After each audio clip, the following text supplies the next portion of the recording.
kami hormati seluruh hadirin yang hadir berkesempatan siang ini. Sebelumnya kami ucapkan terima kasih kepada Dimas Akbar yang sudah berhasil menyusun master plan untuk Kelurahan Banjar Asih berbasis pariwisata dan pertanian sampai dengan tahun 2030 ya.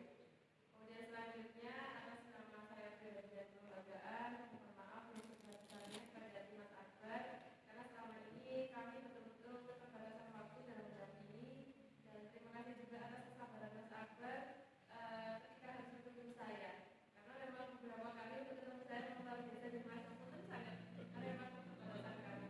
Kemudian yang selanjutnya dokumen ini penting untuk kami arsip karena memang dokumen master plan itu adalah dokumen paling awal ditanyakan ketika kami ketemu dengan investor atau dengan rekan bisnis lah istilahnya untuk pengembangan pariwisata. Karena biar bagaimanapun pariwisata ini tidak bisa kemudian seterusnya akan menjadi sebuah kegiatan sosial. Tetapi memang biar bagaimanapun ketika pariwisata ini akan bagus, artinya pariwisata harus dijadikan sebuah root bisnis, bukan lagi sosial budaya. Dan ini yang menjadikan PR besar kami untuk bagaimana caranya pariwisata di Kelurahan Banjar Asih ini untuk bisa berkembang dan bisa meningkatkan perekonomian masyarakat pada umumnya. Pada tahun ini, alhamdulillah untuk pembangunan Gili Sembung berkat semua dukungan dari pihak baik itu dari Pak Hukuman Sari dalam hal ini Wakil Buku, kemudian dari Kelurahan Banjar Asih, kemudian dari Dinas Pariwisata Provinsi terutama dan juga pada Bupati. Akhirnya di tahun 2025 ini mulai nampak hasilnya. Pembangunan infrastruktur untuk Gili Sembung yang awalnya hanya sebatas hutan belantara akhirnya mulai ketok gambarin dan mulai banyak dilirik banyak orang. Sebenarnya sudah ada beberapa teman investor yang masuk ke kontak hati saya untuk menawarkan pembuatan kuliner, terutama untuk kafe dan batu panjang.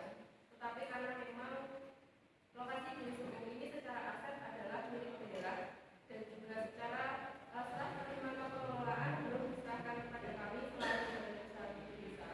Artinya kami masih menunggu karena sampai dengan saat ini Gili Sembung juga masih proses maintenance yang artinya nanti sebelum diserahkan dari vendor pemegang proyek kepada Dinas Pariwisata Kulon Progo, kemudian nanti dari Dinas Pariwisata Kulon Progo menyerahkan secara MOU kepada kami untuk pengelolaan.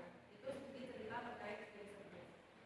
Kemudian terkait data yang sudah dibuat oleh Mas Akbar, mudah-mudahan nanti bisa kami breakdown satu-satu, yang mana nanti breakdown ini bisa kami tuangkan ke dalam susunan Riparkal, rencana induk pariwisata Kelurahan yang sampai dengan saat ini masih saya koyakkan kepada pemerintah Kelurahan untuk segera disusun. Karena biar bagaimanapun Riparkal ini penting sebagai kitab suci kami ketika kami ditanya dari Dinas Pariwisata bagaimana baiknya untuk pengembangan 10 tahun ke depan.